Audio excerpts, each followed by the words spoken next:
tundukkan kepala, pejamkan mata sejenak. Bapa yang bersemayam kerajaan surga, yang boleh kami kenali dalam nama Tuhan Yesus Kristus. Terima kasih Bapa di surga, Engkau pelihara kami, keluarga kami, dan kami boleh bangun dengan tubuh yang sehat, dan yang cerah. Kami harapkan mesbah keluarga, mesbah pribadi, dan sebelum kami aktivitas lain, kami utamakan Engkau. Duduki kaki-Mu, naikkan pujian penyembahan, naikkan doa syafaat, dan lebih Tuhan, kami juga rindu untuk mendengarkan renungan firman-Mu. Pakai hamba-Mu, urapi hamba-Mu, urapi kami. Roh Kudus, lembutkan hati kami, sehingga butir firman-Mu jadi berkat buat kami. Haleluya. Amin. Shalom. Selamat pagi. Selamat bertemu dalam kasih Tuhan Yesus Kristus. Hari ini kita akan membaca Yeremia pasal 20. Yeremia pasal 20 ayat pertama sampai ayat 18. Tetapi kita baca sampai ayat yang ke-6. Yeremia pasal 20 ayat pertama sampai ayat yang ke-6. Kutuk atas Pasihur karena memenjarakan Yeremia. Pasihur bin Imir, imam yang pada waktu itu menjabat kepala di rumah Tuhan, mendengar Yeremia menubuatkan perkataan-perkataan itu. Lalu Pasihur membawa Nabi Yeremia dan masukkan dia di pintu gerbang penyamping yang ada di atas rumah Tuhan. Tetapi ketika Pasihur keesokan harinya mengeluarkan Yeremia dari pasungan itu, berkata Yeremia kepadanya, Tuhan akan menyebut namamu bukan Pasihur, melainkan gentaran dari segala tebusan. Sebab begini firman Tuhan, sesungguhnya aku akan membuat engkau menjadi kegentaran bagimu sendiri dan bagi semua sahabatmu. Mereka akan rebah mati oleh pedang musuhnya di depan matamu sendiri, dan seluruh Yehuda akan kuserahkan ke tangan Raja Babel. Ia akan mengangkut mereka ke dalam pembuangan ke Babel dan memukul mati mereka dengan pedang. Juga harta benda kota ini, segala hasil jerih payahnya, segala barang yang berharga, dan segala barang pendara raja-raja Yehuda akan kuserahkan ke tangan musuhnya. Ia akan menjala, mengumpulkan, dan membawa semuanya itu ke Babel. Mengenai engkau, hai Pasihur, dan semua orang yang diam di rumahmu, kamu akan diangkut ke tertawan. Engkau akan sampai ke Babel dan akan mati di sana dan akan dikuburkan di sana.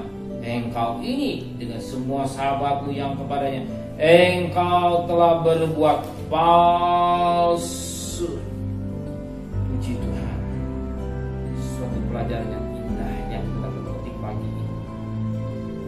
Dikatakan dalam firman Tuhan, ya, pada ayat yang pertama, bagaimana ketika Pasihur bin Imir mendengar berita yang disampaikan oleh Yeremia. Yeremia menyampaikan berita yang sesuai dengan maunya Tuhan, sesuai dengan kehendaknya Tuhan. Dia melakukan sebab dia menjadi alatnya Tuhan. Bagaimana Yeremia menceritakan, menubuatkan bahwa satu ketika semua akan dibawa ke Babel, baik yang ada semuanya. Tetapi dengan nubuatannya melalui Yeremia, ternyata Pasihur tidak senang. Ya, dia tidak senang, sehingga Yeremia dikatakan dipukul, dipasung, dan dimasuki penjara. Inilah berita juga yang terjadi dalam hidup Yesus.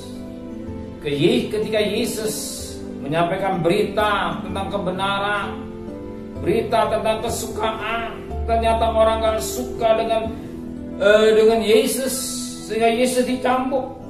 Bahkan dikatakan dalam firman Tuhan, dia disesah, Barabas dibebaskan.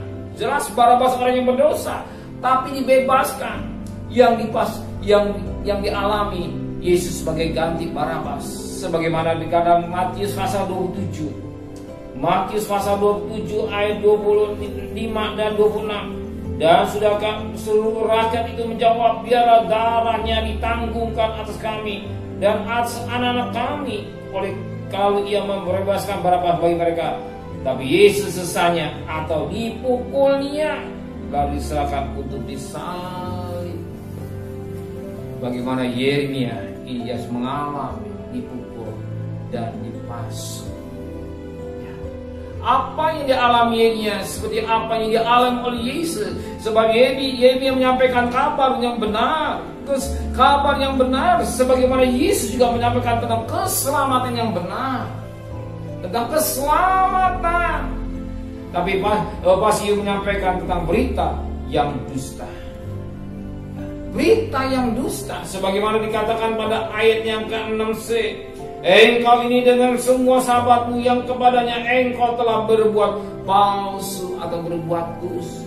Justru yang palsu yang disenangi, justru barang palsu banyak dicari.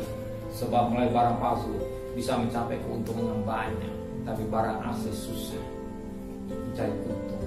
Maka hal-hal yang palsu yang disenangi, hal-hal yang tidak benar disenangi. Dan firman Allah jelas, firman Allah Tuhan memakai Yeremia sebagai alat Tuhan. Tuhan telah memanggil Yeremia sebagai alat untuk menyampaikan berita bagaimana keadaan bangsa Israel, di mana dia telah jauh menyimpang dari Tuhan.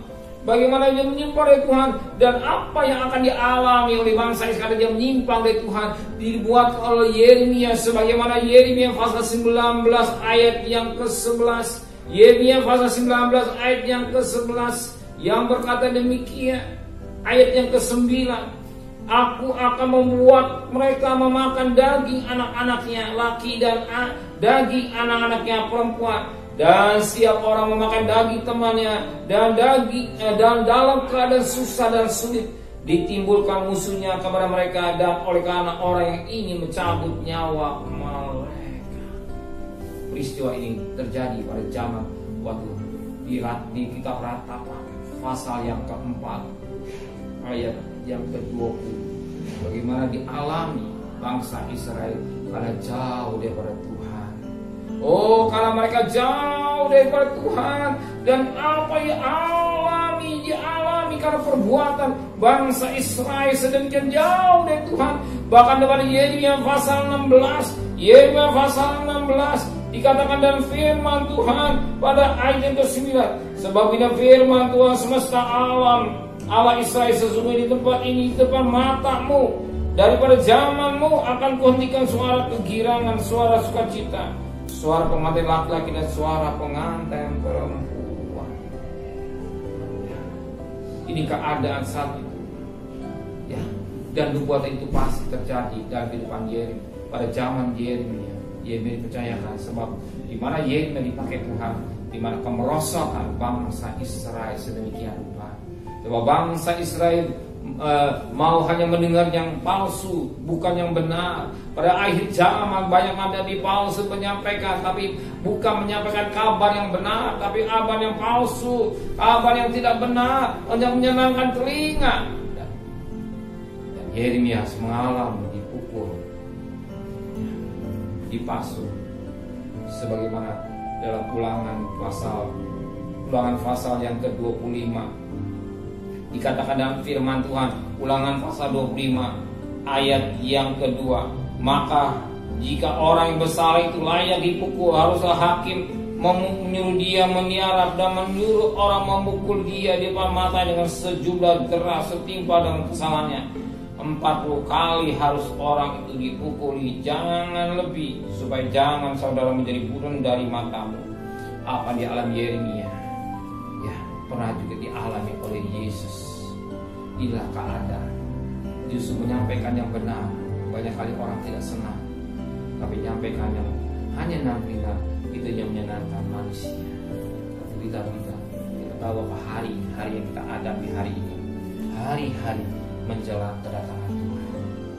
Peristiwa-peristiwa yang kita lihat hari ini, saya tidak bayangkan berapa lama COVID ini akan selesai, ya. Berapa lama masih pertanyaan. Maka kita bisa tanda-tanda zaman, tanda-tanda kedatangan Tuhan, kisah gereja Tuhan harus menyiapkan diri bertemu dengan Tuhan. Untuk bertemu dengan Tuhan, kita memperhatikan pakaian hidup kita, pakaian kekudusan kita. Jangan main-main dosa.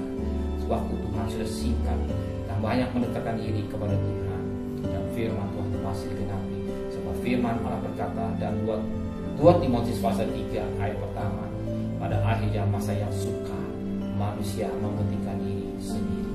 Kita lihat keadaan semakin sukar, maka manusia sukar, mana pada egois. Sekarang anak orang dengan orang tua seperti egois. Ketemu papa tidak mau, ketemu mama nggak tahu karena apa? Karena rasa takut kena COVID. Tahu nggak? Saudara, bahkan ini karena bapak tanpa disadari manusia seperti egois, mementingkan diri sendiri. Inilah keadaan tanda zaman. Kita mengintrospeksi diri, mendekatkan diri menjelang kedatangan Tuhan yang di ambang pintu. Amin. Benar Bapa di surga, Yeremia menyampaikan berita yang benar, tapi ia dapat adalah pukulan. Pribadi Yesus yang benar, firman yang menjadi manusia menyampaikan benar. Engkau juga harus mengalami diderah, dipukul dan disalib. Inilah firman Allah berkata, barang siapa ikut Yesus, dia semua memikul salib dan menyangkal diri. Sering daging kami menjerit, daging kami tidak menerima ketika kami harus memikul salib, menangkal diri, tidak mau melakukan dosa, melakukan yang berkenan kepada Tuhan, sehingga daging menjerit. Tapi firman Allah, kami mau belajar menyalibkan daging ini, dan pagi ini, pagi yang cerah, kami menyalibkan daging kami untuk duduk di kaki ini. Oh, duduk kaki ini suatu perjuangan yang berat, karena harus kami menyalibkan daging. Karena banyak kali orang harus buru-buru mau kerja nafkah, sebenarnya yang utama menyalibkan daging di bawah kaki Tuhan. Engkau sudah bicara buat kami, biarlah kami percaya Engkau mengasihi kami, Engkau tahu kebutuhan kami. Kami harus cari nafkah di mana kami bekerja, bagikan berada dan bayang-bayang mau Tuhan.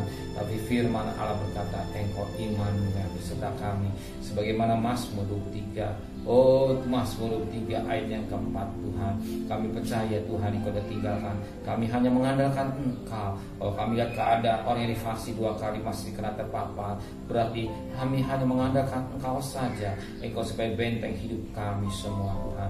Terima kasih Bapa, berkati. Oh Tuhan, balikanlah kami pada besok pagi dan tubuh yang sehat, dengan tidak kurang satu apapun juga. Dan kami berdoa untuk Bapak Presiden, Wakil Presiden, para menteri, para gubernur, para bupati, para wali kota, para camat, para lurah, para RW, para RT, para medis, para relawan, para TNI, para Polri, bahkan mereka-mereka yang bekerja di depan. Berikan kekuatan, berikan hikmat dari surga, sehingga mereka mau memperhatikan protokol kesehatan dengan baik dan juga mau divaksin. Biarlah melalui protokol kesehatan dengan baik, jangan sampai parah Tuhan negara. Oh bangsa kami Indonesia, oleh keadaan itu menakutkan, hanya Tuhan belas kasihan-Mu terjadi buat bangsa kami Indonesia. Tuhan, kami mohon belas kasihan-Mu, hanya kemurahan Tuhan yang boleh ada dalam bangsa kami, sehingga yang sakit semakin berkurang, tapi yang sembuh semakin banyak. Bahkan melalui vaksin, ada juga mau divaksin dengan baik. Tuhan, terima kasih Bapa di surga, saudara terkasih, terimalah berkat nikmat dari Allah Bapa, cinta kasih sayang dari Tuhan Yesus Kristus, dan berkat Roh Kudus di atas saudara hari ini sampai Maranatha. Tuhan Yesus datang, yang cinta Dia